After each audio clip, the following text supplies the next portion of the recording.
Hello everybody, welcome to the I Am IT Geek YouTube channel. My name is Shabazz Dan, I am the IT Geek.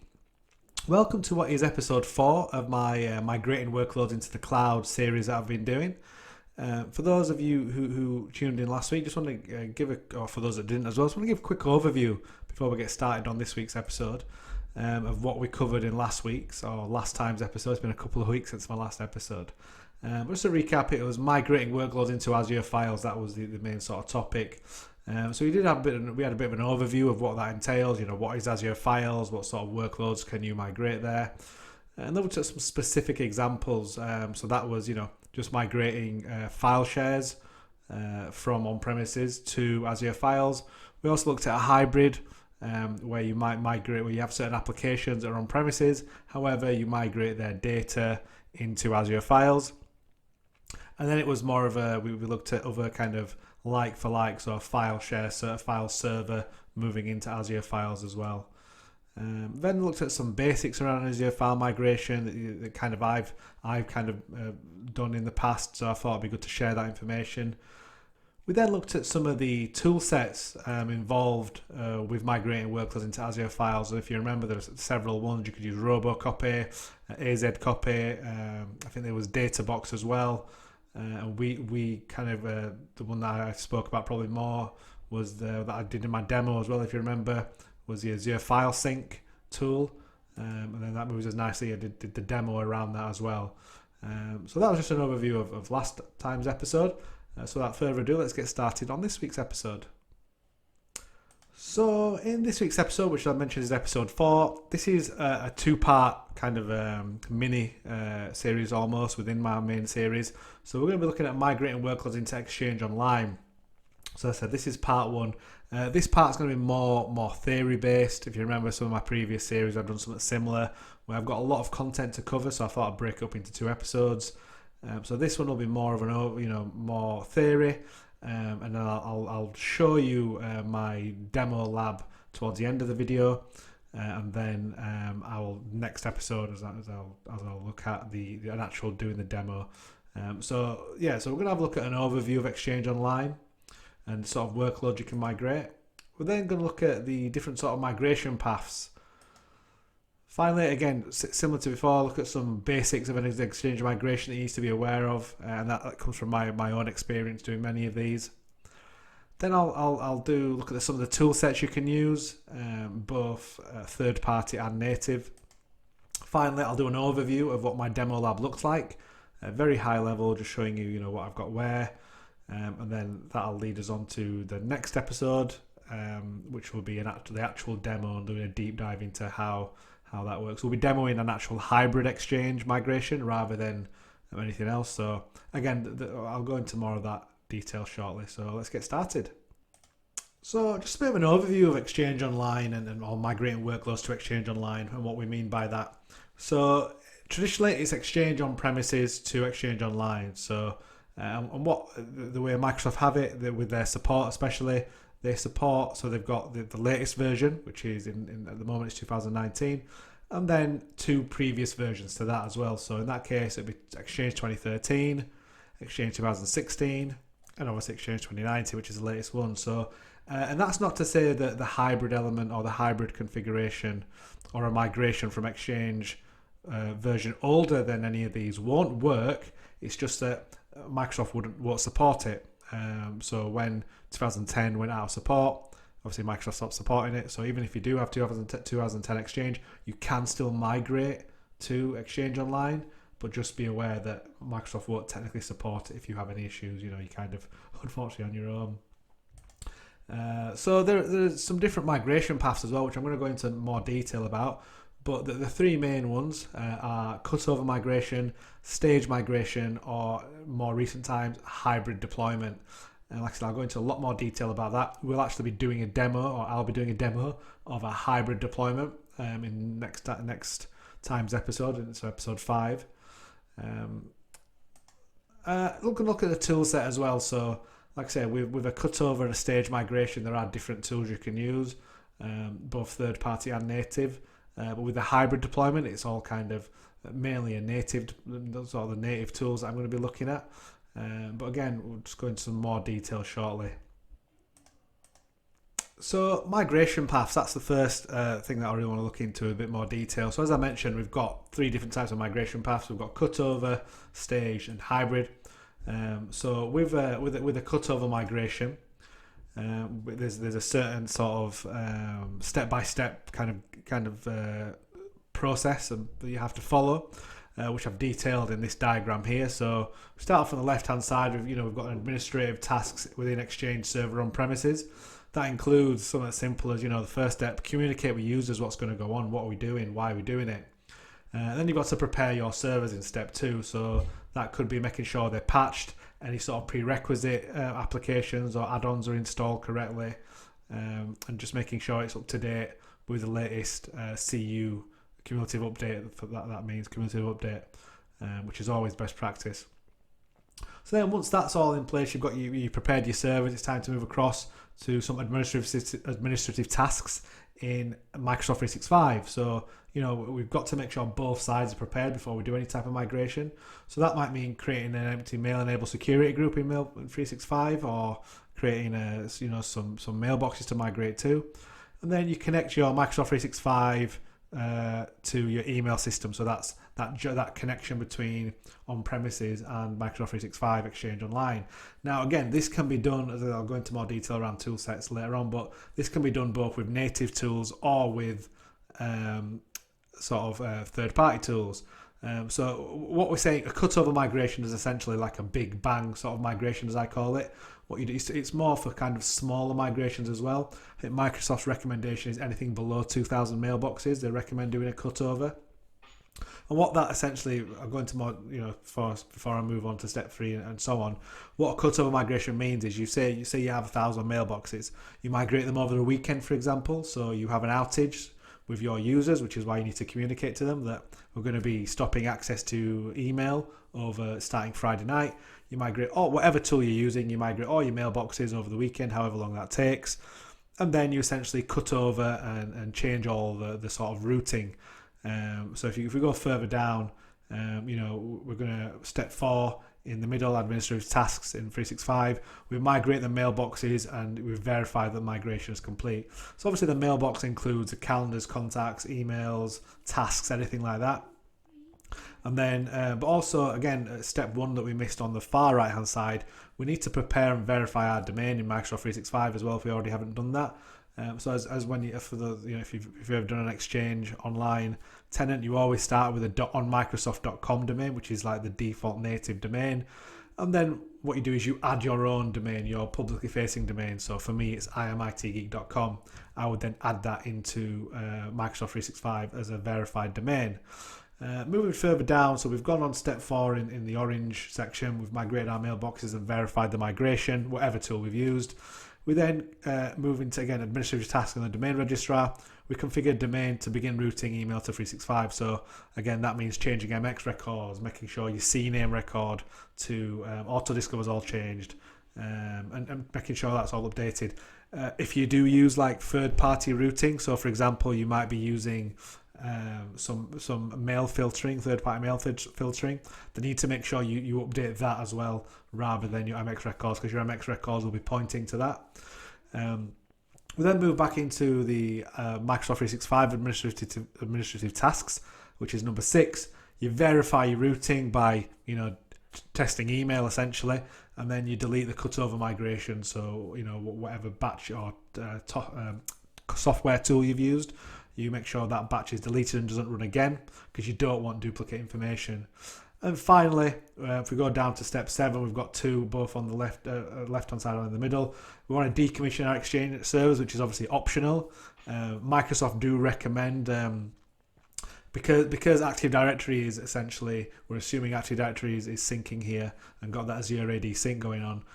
If you do decommission Exchange servers, it can cause a lot of issues because your Active Directory account does sync a lot of Exchange attributes. So please keep that in mind if you are thinking about decommissioning Exchange servers. At the moment, Microsoft do recommend at least having one Exchange server on premises for management purposes. And then in the center there, in the 365, we complete our post-migration task, step 7, and finally we send an email or some sort of welcome letter to all users just to let them know that they can now start using all of Microsoft 365 facilities and features. So that's essentially the sort of steps you follow in a cutover migration. As I mentioned, Microsoft recommend a minimum, or a maximum 2,000 users, no more than that. So anything smaller than that, use cutover migration is recommended. And essentially, it's a big bang sort of migration where you're moving everyone over in a short amount of days and then changing all the routing to point to Microsoft 365 Exchange Online. So let's move on to the stage migration. So the next type of migration path we're going to look at is stage migration.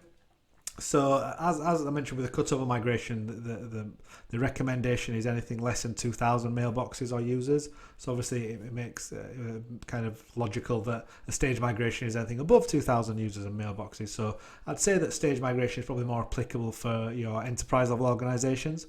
And as the name suggests, it's staged. You do it in batches essentially. So rather than doing it over a couple of days and then cutting everything over and changing all the routing, you're actually, for the duration of your migration, you're actually doing a coexistence, almost a hybrid environment where you have both users on premises that are waiting to get their mailbox migrated, and then you have, once a batch of users is complete, they're then fully migrated to the cloud. So you have to manage users both on premises and cloud. And again, the size of the batches is all dependent on your organization, how many users you have, and the amount of time that you want to spend.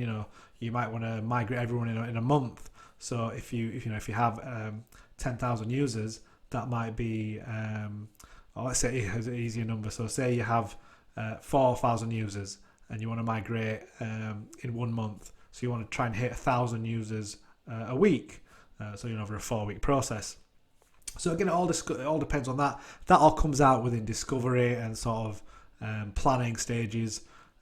So if we just quickly look at a similar diagram to before, we've got 3 areas. On the left, we've got the on-premises administrative tasks. In the middle, we've got Microsoft 365 administrative tasks. A bit of a difference on the right. Rather than registrar changes, we've actually got results of users. So if we start on the left-hand side, the first part is to sync those users. So this is where we get that coexistence going.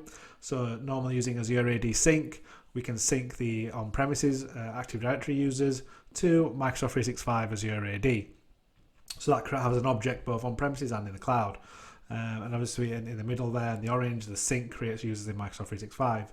Then if we go down back to the left, the administrator creates, step 2 in the blue, the administrator creates a CSV file that lists the users that we want to migrate. So this is all the users, not just the per batch. This is just a list of all the thousands of users.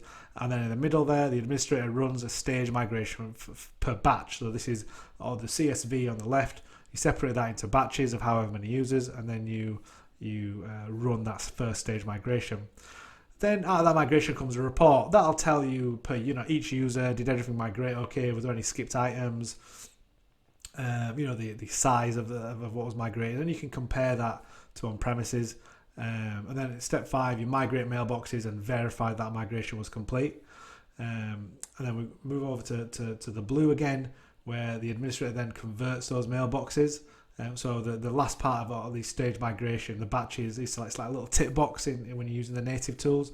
And that essentially is you confirming that you want the mailbox to be fully migrated. The mailboxes then go offline for a short time, and then they're converted into Microsoft 365 mailboxes, Exchange Online mailboxes. Then we go over to the far right and we look at the results of users. You then need to test if the users in Exchange Online can connect from Outlook. So, get them to launch Outlook, send some test mails. Is everything routing okay? Perfect. If that's the case, if not, then you need to troubleshoot that. We then go back to the left-hand side and we start all again. The administrator creates a new CSV file, a batch of users, and the process starts again. So we do the stage migration, step 9, stage 10. Administrator resolves any sort of issues and then deletes the migration batch.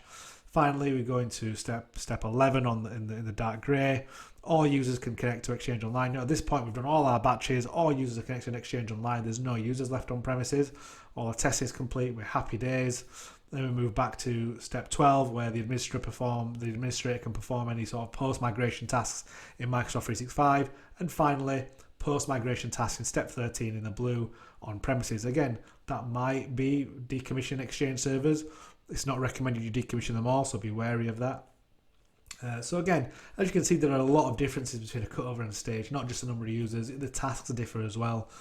This is migrating your mail or your mailboxes over a longer period of time, could be a number of weeks, or again, if you're talking tens of thousands of users or thousands, it might even be months. So I hope that's clear. If not, obviously drop me a comment and I'll try and go into more detail another time. So let's move on to the next slide. So the final migration path I want to look at is hybrid deployment. So this is probably, again, even a longer term sort of solution than even a stage migration, whereas, stage migration, you've still got an end goal of, over a couple of months, maybe the most of moving into 365. With hybrid, this is more of a long-term solution where you essentially you create a connection between on-premises and Exchange Online, and you for maybe a year or two, even longer, you manage. It can be as long or short term as you want, but for hybrid, it's normally a longer term solution. You manage your mailboxes both on premises and Exchange Online. You have like a hybrid deployment, so you're best of both worlds essentially. So I want to just go over a few points with the hybrid deployment, and some things to think about, just as we did with like staging and cutover, just in a slightly different way. So what hybrid migration, what this sort of deployment enables, it enables a lot of features, but some of the main points I wanted to touch on. So secure mail routing between your on-premises and your Exchange Online, and it does that by running. And again, I'm going to be showing this in the demo that I do in next time's episode. But you run a hybrid wizard tool essentially between Exchange on-premises and Exchange Online, and that creates the secure connection between your on-premises Exchange servers or organization and your Exchange Online. And it uses OAuth, which is a more modern way of authentication. So that creates a secure routing. And again, within your planning and discovery, you need to decide, or your organization needs to decide, that from an external perspective, how do you want your mail to route? Microsoft's recommendation is that you still route all mail to your on-premises server and allow that to deal with all the internal routing. So, I send an email from I am IT Geek to somebody who's got Exchange Hybrid. It hits their Exchange on-premises, and then the Exchange servers on-premises use the hybrid configuration to decide, okay, is this user online or the on-premises? If they're online, right, I need to send it up to their 365 mailbox. So again, these are all sort of discovery things you need to discuss with your organization, how you want to proceed. One of the other key features I wanted to touch on as well was it gives you centralized administrative sort of tasks you not complete within on-premises ECP. So again, you've had Exchange on-premises for a while. You've gained skills in managing your organization from the Exchange control panel. So if you can utilize that but still migrate users to the cloud and have that best of both worlds, even better. And the sort of hybrid tool allows that. So essentially when you log on to on-premises ECP, it just creates another tab for your Microsoft 365. But again, that's all enabled through this hybrid tool, a hybrid wizard tool that we're going to be looking at. So a few considerations. Again, this is from my own experience. That I felt was, stuff I've had to consider in the past. I've run many migrations like this. So just some of my own tips really. The first one being deployment requirements. That is essential. You need to know, before you configure your hybrid deployment, you need to make sure that your on-premises organization meets all the prerequisites. And that's the same with any sort of installation or deployment, I suppose. Hit all the prerequisites up front so you don't cause issues towards, while you're doing your deployment or migration. So that's a bit of a no-brainer, really. So the other consideration, or the next one, is permissions, which is essential. So your on-premises mailbox permissions, such as send as, full access, send on behalf of, even your folder permissions, if you have public folders or anything like that, they're explicitly applied to the mailbox. So when you're migrating to Exchange Online, you need to make sure they all pull through as well. So inherited or non-explicit sort of mailbox permissions and permissions granted to objects that aren't mail enabled in Exchange Online, they are not migrated. So you need to be wary of that and make sure you plan for that. You should ensure all your permissions are explicitly granted and all your objects are mail enabled as well, more importantly, before you start your migration. So again, it's all in the planning. Make sure you configure in these permissions in Exchange Online if applicable for your organization. And then obviously in the case of law, you send as permissions. If the user and the resource is attempting to be sent and aren't moved at the same time, you'll need to explicitly add that send as permission in Exchange Online. So you can use PowerShell or anything like that to do that. So just be wary and be mindful of your permissions before you start the migration. Make sure they're all as they should be, and make sure everything's mail enabled, more importantly. Active sync clients isn't something else we need to really consider and be aware of. So when you move a mailbox from your on-premises Exchange organization to your Exchange Online one, all the clients that access the mailbox need to be updated to use Exchange Online. So this includes your active sync devices as well. So we're talking maybe iOS devices or Android devices, non-Windows devices. So most active sync Exchange clients will now be automatically reconfigured. So when the mailbox is moved. However, some of your older devices might not be that clever, so you do need to consider those. And again, it's something that's caught me out in the past. Unfortunately, someone's had an older version of a mobile device, smartphone, one of the older models, and it's caused issues. So again, just be aware of what clients require active sync and again what level they're at, so you can again mitigate that risk. So support, which is a big part of your migration or deployment, and by this I mean support for your cross-premises mailbox permissions. So both on premises and in Exchange Online. So Exchange Hybrid deployments support the use of full mailbox access and send on behalf of permissions between your mailboxes located in on-premises and in organization on Exchange Online. So that means, for example, an Exchange on-premises mailbox can have full access or send as on behalf of or send as access to an Exchange Online and vice versa. So that's all supported. The additional steps required for your send as permissions you have as well that you need to make sure they're in place. Also, there are some additional configurations that may be required to support your cross-premises mailbox permissions, like we mentioned, enabling cloud, making sure they're all mailbox enabled. Again, it's all dependent on the version of Exchange installed. The more latest versions will have more support, obviously. So it all depends on what very dependent on what on-premises Exchange version you've got. But again, something else to be wary of and a consideration. That again, something that's tripped me up in the past. I felt it was relevant to put in here. Finally, offboarding is another element that I feel like you need to be wary of. As part of your ongoing sort of recipient management, you might have to move mailboxes back from Exchange Online to your on-premises environment. So just be wary of that and make sure that you are keeping patches up to date on premises. Just because you've migrated mailboxes doesn't mean you need to forget about your on-premises server, even if you've only got a small number left on there in this hybrid sort of deployment. So just be wary of that. Again, it's something to make sure you mitigate and plan for. But that's pretty much what I wanted to cover within the sort of migration path for hybrid, and also the cutover and stage. So now hopefully you've got a good idea of sort of migration paths that you can look at and in what sort of circumstance to use them. So next, just want to have a quick overview of the tool set. So the third thing I want to touch on is third-party tools. There are a number of third-party tools out there that you can use to especially do the stage or cutover migrations. They fully support synchronizing your mailboxes, contacts, calendars, all those sort of items, even public folders. My own experience is with a couple of tools. Quest is one that's probably quite well known, and also another one is called Cloud Migrator. So I've used those, the sort of tools, third-party tools I've used, but again for much smaller, sort of hundreds rather than the thousands. And again, these are for both cutover and stage migrations, but again, the caveat is that you've got to pay for these tools and they can be quite expensive. But again, it's one of those arguments, what do you want to spend your money on? What, from a commercial aspect, what do you want to invest in? Do you want to invest in a tool that you're only going to use once and then it's going to sit on a shelf for a while? Or do you want to invest in your staff and get those staff trained up on the native tools and put the time and effort in, even if it means out of hours or whatever?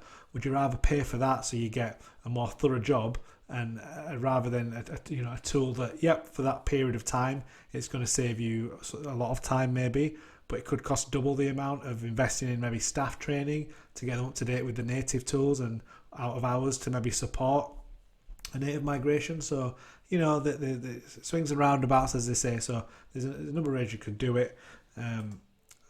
Another method is, unfortunately, I've had to use this a very long time ago, but PST, export and import.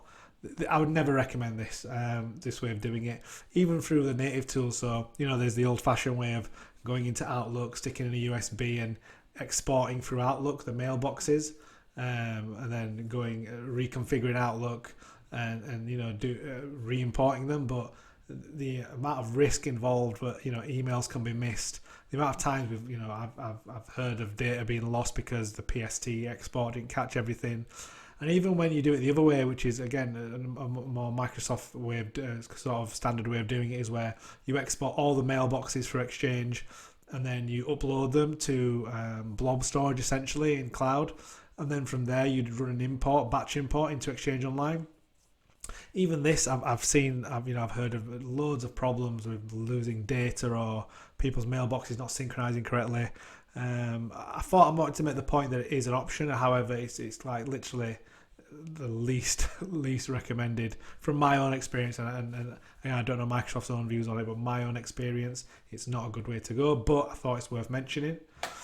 And finally, the sort of Microsoft native hybrid deployment that I've mentioned, using the hybrid wizard to create coexistence and migrating batches of jobs there. You could potentially use that for a stage migration or even a longer term deployment of best of both worlds. So what I'd like to actually do now is just give you an overview of what my demo tenant looks like. So I'll show you the Active Directory, I'll show you the Exchange on premises, and I'll just show you what I've got in Exchange Online. And from there, what we can do is that'll lead us nicely into the next episode, where I'll actually go ahead and configure the hybrid wizard, and we can actually do a batch migration of only a single mailbox, but still show you the process of doing that. So I'll just now jump into my on-premises tenancy and an organization and show you how that looks. So here we have my on-premises domain controller, so imitgeek.com. And what I have then is I created an OU structure here with devices. I can synchronize groups, servers, and also users. You can see within users, I've got admin accounts where I've got my on-premises domain admin. And also, so if I go into this account, you can see that it's got all the relevant permissions that I need. So I've got the AD sync admin, domain admin, enterprise admin, org admin, and schema admin. So again, this is in preparation for any sort of migration or deployment that I need to do. I've got all the relevant permissions to my Exchange on premises. And then I've got hybrid users. So as you see, Batman, I'm a comic book fan, more Marvel than DC, but I do like Batman. So I've got one single user here, Bruce Wayne, who is an on-premises user, and he is syncing to Azure AD. So we're using Azure AD Sync for that. If we just minimize that, you can see that I've got Azure AD Connect. That's all configured and synchronizing.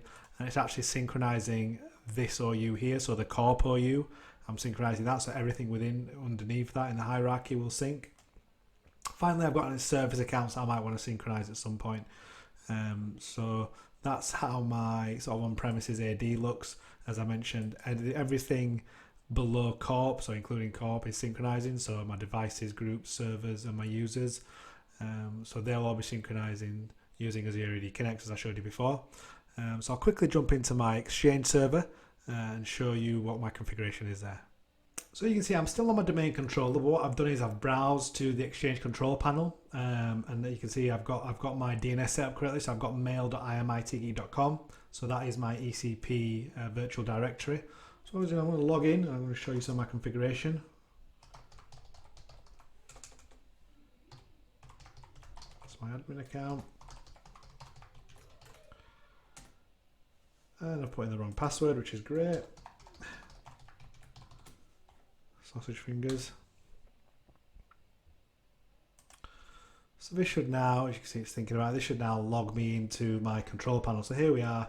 As you can see, I've got a mailbox on my admin account. I've got Bruce Wayne has got a mailbox as well.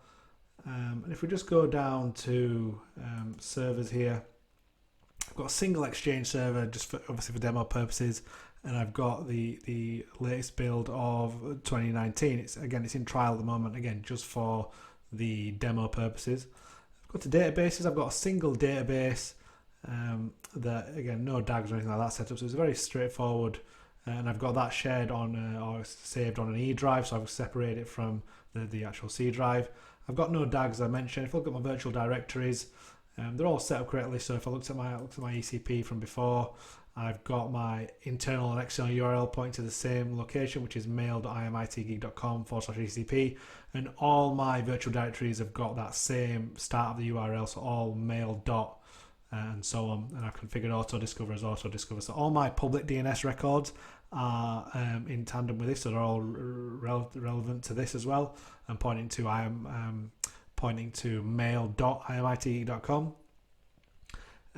So if we look at, this is the tab that we're concerned with set up, so there's nothing set up at the moment. As you can see, I've got the Office 365 there, and you just saw there, it's asking me to configure that. So that's what we're going to go through in the demo. So there's nothing else really that's relevant. One thing I suppose is the send connector. I've got a single send connector set up, and as part of the hybrid deployment, it'll actually automatically create another one for the hybrid deployment. The other thing, sorry, I should have touched on is so this is vitally important as well. I have a certificate. So this is, again, one I've just created for a trial purpose. But essentially this has got, so just double click on it. The subject alternate names are what's important. So if you look here, I've got a wildcard. So essentially that allows me to create anything that be before the imitgeek.com domain. So I can put auto discover, mail, all that sort of stuff I can create. And it'll, depending on what my DNS records are, it'll all point to here. So again, depending on what sort of SSL certificate you have, you might have one that's only got allowed 5 subject alternate names. The ones that you really need to be sure you've got is either whatever you're going to call your URL, so mail or Outlook, some people go with. In my case, I've gone with mail. And also auto discovery is a very important one, because that's what kind of essentially your devices and your Outlook points to when it's configuring itself. So it wants to automatically discover what the URL is and where to point to by looking at the DNS records. So that's vitally important. In my case, I got a wildcard, so it's nice and simple. But again, make sure you've got the relevant Exchange certificate, and that's important for our hybrid deployment as well, as is the send connector as well. So all these things are sort of prerequisites for your hybrid deployment. I don't think there's anything else relevant to what the demo is going to look like. So again, I've got all PowerShell on my Exchange server, etc. So what we'll do is we'll go back into the presentation, finish that off, and this will make us ready for the next episode, which will go through all the exciting demo stuff. So that's this episode done. As I did warn you, it's a lot of theory and a lot of kind of death by PowerPoints. I do apologise. I wanted to do a quick overview of the sort of demo tenant now. I may recap that in the next episode as well before I get stuck into my actual demo, just to give us a quick reminder. But just to summarise, just to remind you what we've looked at today. So essentially, just migrating workloads into Exchange Online, bit of an overview of it, what it entails. So we looked at the different versions that are supported. So 2013, 16 and 19. Anything older than that Exchange version will not be supported by Microsoft, because they support the latest version and 2 after that. We looked at different migration paths. So this was cutover, staged, hybrid, the differences between them, the steps required to complete them. So if you remember the diagrams that I showed you and went through. Cutover migration obviously being, big bang over a couple of days, staged being over a longer period of time, number of weeks, number of months, and also hybrid deployment being even longer term, where you don't want to do a full migration, but you want to migrate maybe some of your mailboxes and you keep some on premises for whatever reason. We then went into some of the basics around Microsoft Exchange migrations. And we sort of looked at some of the areas you need to consider as well, some of the little features I wanted to mention, like the routing and being able to manage all from a single console. Again, some of the recommendations and things to be wary of I went through as well. If you remember the sort of routing I mentioned, and making sure permissions are correct as well, and make sure you have an offboarding plan and process as well. And then finally looked at the before I showed you an overview of the demo, went into the tool set, and we just discussed the third-party tools like Quest and Cloud Migrator, or even the native tools, and what features they can give you, Again, the third party tools you have to pay for. So again, it's about deciding what do you want to, from a commercial perspective, what do you want to spend your time on, people, or what do you want to spend your money on, should I say, people or Toolset. And finally, I just went through a bit of an overview of how my Active Directory on premises looks like and what my Exchange in ECP looks like. So I got my certificate, I got my virtual directories all set up correctly, and I've got all the prerequisites met now, and I'm ready for my hybrid migration. So that's us done. That's me done. So thank you very much for watching. Exchange is quite close to my heart. It's kind of where I sort of wet my beak in the kind of Exchange Online, doing Exchange migrations on premises to Exchange Online. So it's my first real foray into cloud from a Microsoft perspective. So it's always been close to my heart. So I'm enjoying doing this two-part little mini episode series. So again, you can see all my sort of socials on there. Please do reach out to me, follow me. I've got plenty more content coming. Please do like my video, subscribe if you're not already subscribed, and then just share it. Any comments, please. I'm always open to any comments or feedback. As long as it's constructive, I don't mind. So far so good. Everyone's been really good. So thank you for watching, and until next time, goodbye.